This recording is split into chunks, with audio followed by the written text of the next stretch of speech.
ನಮಸ್ಕಾರ ವೀಕ್ಷಕರೇ, ನಾನು ನಿಮ್ಮ ಬೀನಾ ಚಂದ್ರು. ನಾನು ಈ ದಿನ ತಲೆಗೆ ಮಾಂಸದ ಬಸ್ಸಾರು ವಿತ್ ಹಸಿ ಅವರೆಕಾಳು ಸಾರು ಹೇಗೆ ಮಾಡೋದು ಅಂತ ತಿಳಿಸ್ಕೊಡ್ತೀನಿ. ಮೊದಲಿಗೆ ತಲೆ ಮಾಂಸ 1 kg ತೊಗೊಂಡಿದ್ದೀನಿ. ಹಸಿ ಅವರೆಕಾಯಿ 1/4 kgಗಿಂತ ಒಂದು ಸ್ವಲ್ಪ ಜಾಸ್ತಿ ತೊಗೊಂಡಿದ್ದೀನಿ. ಮತ್ತು ಈರುಳ್ಳಿನ ಫ್ರೈ ಮಾಡಲಿಕ್ಕೆ ಒಗ್ಗರಣೆಗೆ ಕಟ್ ಮಾಡಿ ಇಟ್ಕೊಂಡಿದ್ದೀನಿ. ಮೊದಲಿಗೆ ಕುಕ್ಕರಿಗೆ ಸ್ವಲ್ಪ ಎಣ್ಣೆ ಹಾಕಿ ಈರುಳ್ಳಿನ ಒಗ್ಗರಣೆಗೆ ಹಾಕಬೇಕು. ಬಿಸಿಯಾದ ನಂತರ ಈರುಳ್ಳಿನ ಚೆನ್ನಾಗಿ ಫ್ರೈ ಮಾಡ್ಕೋಬೇಕು. ಈಗ ಫ್ರೈ ಆಗಿದೆ, ಇದಕ್ಕೆ ನಾನು ತಲೆ ಮಾಂಸನ ಹಾಕ್ತಾಯಿದ್ದೀನಿ. ಇವಾಗ ನಾನು ಈ 1 kg ತಲೆ ಮಾಂಸನ ಹಾಕಿ ಚೆನ್ನಾಗಿ ಆಯಿಲ್ನಲ್ಲೇ ಚೆನ್ನಾಗಿ ನೀರು ಬಿಟ್ಕೊಳ್ಳೋವರೆಗೂ ಫ್ರೈ ಮಾಡ್ಕೋಬೇಕು. ಇದಕ್ಕೆ ನಾವು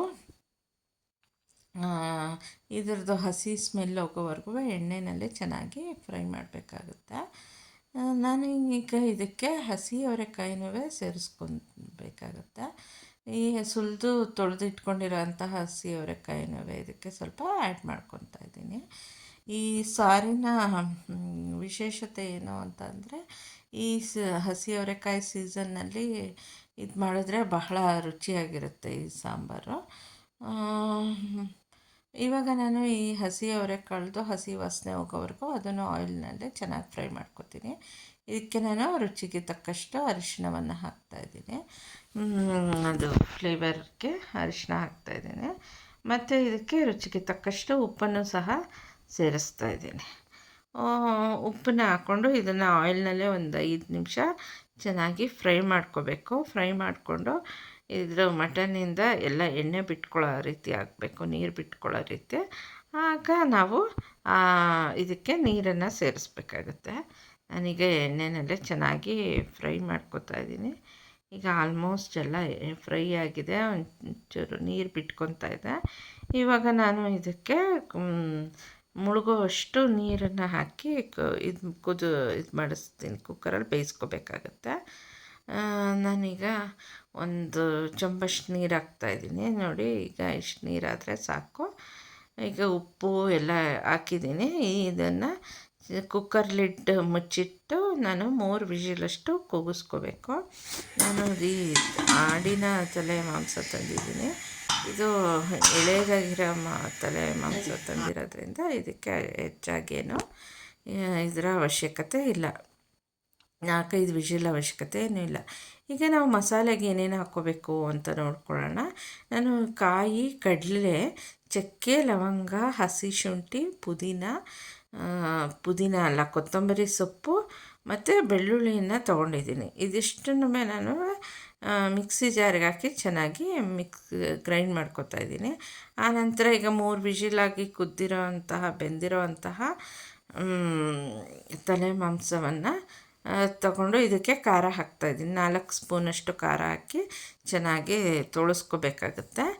ಇವಾಗ ಎಲ್ಲ ಚೆನ್ನಾಗಿ ತೊಳಸ್ಕೊಂಡಾದ್ಮೇಲೆ ಇದಕ್ಕೆ ನಾನು ಈಗಾಗಲೇ ರುಬ್ಬಿ ಇಟ್ಕೊಂಡಿರೋಂತಹ ಮಸಾಲೆಯನ್ನು ಸಹ ಸೇರಿಸ್ಕೊತೀನಿ. ಮಸಾಲೆನ ನಾನು ಸ್ವಲ್ಪ ತೆಗೆದಿಟ್ಕೊಂಡಿದ್ದೀನಿ, ಯಾಕಂದರೆ ಈ ಮಟನ್ನನ್ನು ಬಸ್ದಾದ್ಮೇಲೆ ಬಸ್ದಿರೋ ಅಂತಹ ಮಟನ್ನಿಗೂ ಸ್ವಲ್ಪ ಮಸಾಲೆ ಹಾಕಬೇಕಾಗುತ್ತಲ್ಲ, ಅದಕ್ಕೆ ನಾನು ತೆಗೆದು ಇಟ್ಕೊಂಡಿದ್ದೀನಿ. ಈಗ ಸಾರು ತುಂಬ ಗಟ್ಟಿಯಾಗಿದೆ ಅಂದ್ಬಿಟ್ಟು ನಾನು ಇದನ್ನು ನೀರು ಹಾಕಿ ಸಾರನ್ನು ಹೆಚ್ಚಿಸ್ತಾ ಇದ್ದೀನಿ. ಇವಾಗ ಅದೆಲ್ಲ ಬೇಯ್ತಾ ಇದೆ, ಕುದೀತಾ ಇದೆ. ಇವಾಗ ನಾನು ಮಟನ್ನು ಬಸ್ದುಕೊಂಡು ಅದನ್ನು ಸಪ್ರೇಟು ಗ್ರೇವಿ ಥರ ಮಾಡ್ಕೊತಾ ಇದ್ದೀನಿ. ಇವಾಗ ಒಂದು ಪ್ಯಾನಿಗೆ ಎಣ್ಣೆ ಹಾಕಿ, ಎಣ್ಣೆ ಕಾದ ನಂತರ ಈರುಳ್ಳಿಯನ್ನು ಸೇರಿಸ್ಬೇಕಾಗುತ್ತೆ. ಈರುಳ್ಳಿನ ಸೇರಿಸ್ಕೊಂಡು ಈರುಳ್ಳಿನ ಚೆನ್ನಾಗಿ ಫ್ರೈ ಮಾಡ್ಕೊಳ್ಳೋಣ. ಈರುಳ್ಳಿ ಇವಾಗ ಚೆನ್ನಾಗಿ ಫ್ರೈ ಮಾಡ್ಕೊಂಡ ನಂತರ ಇದಕ್ಕೆ ನಾವು ಕುದೀತಾ ಇರುವಂತಹ ಸಾರಿಂದ ಒಂದು ಸೌಟಷ್ಟು ಸಾರನ್ನು ತಗೊಂಡು ಇದಕ್ಕೇ ಹಾಕ್ತಾಯಿದ್ದೀನಿ. ಯಾವುದು ಈರುಳ್ಳಿ ಒಗ್ಗರಣೆಗೆ. ಯಾಕಂದರೆ ನಾವಿಲ್ಲಿ ದಿಕ್ಕ ಗ್ರೇವಿ ಮಾಡ್ಕೋಬೇಕಲ್ಲ, ಅದಕ್ಕೆ ಇದೇ ಸಾಂಬಾರನ್ನೇ ಸ್ವಲ್ಪ ಹಾಕ್ಕೊಳ್ಳೋದು. ಒಂಚೂರು ನೀರು ಹಾಕ್ಕೊಂಡು ಇದಕ್ಕೆ ಖಾರವನ್ನು ಹಾಕ್ಕೋಬೇಕಾಗುತ್ತೆ. ನಾನಿಲ್ಲಿ ಈಗಾಗಲೇ ಸಾಂಬಾರಿಗೆ ಖಾರ ಹಾಕಿದ್ದೀವಿ, ಮಟನ್ಗೂ ಖಾರ ಹಿಡಿದಿರುತ್ತೆ. ಈಗ 1-2 ಸ್ಪೂನಷ್ಟು ಖಾರ ಹಾಕ್ತಾಯಿದ್ದೀನಿ. ಮತ್ತು ಮಸಾಲೆ ಎಲ್ಲ ಸೇರಿರೋದ್ರಿಂದ ಈ ಖಾರಕ್ಕೆಲ್ಲ ಇನ್ನೊಂದು ಸ್ವಲ್ಪ ನಾವು ಉಪ್ಪನ್ನು ಸಹ ಸೇರಿಸ್ಕೋಬೇಕಾಗುತ್ತೆ. ನಾನಿವಾಗ ಇದಕ್ಕೆ ಈಗಾಗಲೇ ರುಬ್ಬಿಟ್ಕೊಂಡು ಇರೋಂತಹ ಮಸಾಲೆನೂ ಸ್ವಲ್ಪ ತೆಗೆದಿಟ್ಕೊಂಡಿದ್ದೀನಲ್ಲ, ಆ ಮಸಾಲೆನೂ ಸಹ ಸೇರಿಸ್ತಾ ಇದ್ದೀನಿ. ಒಂಚೂರು ಉಪ್ಪನ್ನು ಸಹ ಈಗ ಆ್ಯಡ್ ಮಾಡಿಕೊಂಡೆ ಅಲ್ವಾ, ರುಚಿ ಕಮ್ಮಿ ಇದ್ದರೆ ನೀರೆಲ್ಲ ಎಕ್ಸ್ಟ್ರಾ ಆ್ಯಡ್ ಮಾಡ್ಕೊಳ್ವಲ್ಲ, ಅದಕ್ಕೆ ಇವಾಗ ಸ್ವಲ್ಪ ರುಬ್ಬಿಟ್ಕೊಂಡಿರೋಂತಹ ಮಸಾಲೆ ಇತ್ತಲ್ಲ, ಆ ಮಸಾಲೆಯನ್ನು ಸಹ ಇದಕ್ಕೆ ಒಂದು ಸೌಟಷ್ಟು ಇಟ್ಕೊಂಡಿದ್ದೆ, ಅದನ್ನು ಸಹ ಇದಕ್ಕೆ ಸೇರಿಸಿ ಇದನ್ನು ಚೆನ್ನಾಗಿ ಕುದಿಸ್ಕೋಬೇಕು. ಒಂದು 10 ನಿಮಿಷ ಕುದಿಸ್ಕೋಬೇಕು. ಈಗ ಖಾರ ಹಾಕಿದ್ದೀವಲ್ಲ, ಅದಕ್ಕೆ ಇದು ಚೆನ್ನಾಗಿ ಕುದಿಬೇಕು. ಇವಾಗ ಮಸಾಲೆ ಮತ್ತು ಖಾರ ಎಲ್ಲನೂ ಚೆನ್ನಾಗಿ ಮಿಕ್ಸ್ ಮಾಡ್ಕೊತಾ ಇದ್ದೀನಿ. ಮಿಕ್ಸ್ ಮಾಡಿಕೊಂಡು ಇದನ್ನು ಬಿಡಬೇಕು. ಆನಂತರ ಈಗ ನಾವು ಸಾರಲ್ಲಿ ಕುದೀತಾ ಇರೋಂಥ ಬೇಯ್ತಾ ಇರೋಂತಹ ತಲೆ ಮಾಂಸವನ್ನು ನಾವು ಫಿಲ್ಟ್ರ್ ಮಾಡಿಕೊಂಡು ಶೋಧಿಸ್ಕೊಂಡು ಎತ್ತಿ ಈ ಕುದೀತಾ ಇರೋಂತಹ ಗ್ರೇವಿಗೆ ಆ್ಯಡ್ ಮಾಡಬೇಕಾಗುತ್ತೆ. ಅವರೆಕಾಳು ಸಮೇತವಾಗಿ ಎತ್ಕೊಂಡು ನಾವು ಇಲ್ಲಿಗೆ ಸೇರಿಸ್ಕೋಬೇಕು.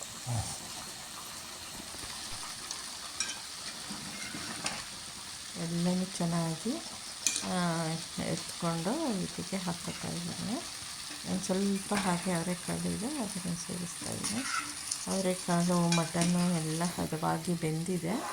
ಇವಾಗ ಇದು ಸ್ವಲ್ಪ ಇನ್ನೂ ಕುದಿಬೇಕಾಗುತ್ತೆ ಈ ಗ್ರೇವಿ. ಇದನ್ನು ಚೆನ್ನಾಗಿ ಇನ್ನೊಂದು ಸ್ವಲ್ಪ ಡ್ರೈ ಆಗಬೇಕು. ಇದು ಆ ರೀತಿ ಒಂಚೂರು ಸಿಮ್ಮಲ್ಲಿ ಇದನ್ನು ಕುದಿಲಿಕ್ಕೆ ಬಿಡಬೇಕು. ಈಗ ಅದು ಖಾರ ಎಲ್ಲ ಮಟನ್ಗೆ ಅವರೆಕಾಳಿಗೆಲ್ಲ ಹಿಡಿದು ಅದು ತುಂಬ ಟೇಸ್ಟಿಯಾಗಿರುತ್ತೆ. ಒಂಚೂರು ಡ್ರೈ ಆಗಲಿಕ್ಕೆ ಸಿಮ್ಮಲ್ಲಿ ಬಿಟ್ಟು ಈಗ ಖಾರ ಕುದಿಯೋದನ್ನು ಚೆಕ್ ಮಾಡೋಣ. ಈ ಸಾಂಬಾರಿಗೆ ಚೆನ್ನಾಗಿ ಕುದೀತಾ ಇದೆ. ಇವಾಗ ಎಲ್ಲ ನೀರೆಲ್ಲ ಸ್ವಲ್ಪ ಡ್ರೈನ್ ಆಗಿದೆ. ಮಟನ್ ಇವಾಗ ರೆಡಿಯಾಗಿದೆ. ಸಾಂಬಾರು ಸಹ ಕುದ್ದಿದೆ. ಈಗ ಆಫ್ ಮಾಡ್ಕೊಂಡಿದ್ದೀನಿ. ವೀಕ್ಷಕರೇ, ನಿಮಗೆ ಇಷ್ಟ ಆದರೆ ಈ ಸಾರು ನಿಮ್ಮ ಮನೆಯಲ್ಲೂ ಸಹ ಇವಾಗ ಟ್ರೈ ಮಾಡಿ ಇದನ್ನು. Thank you for watching. Please subscribe my channel. Thank you.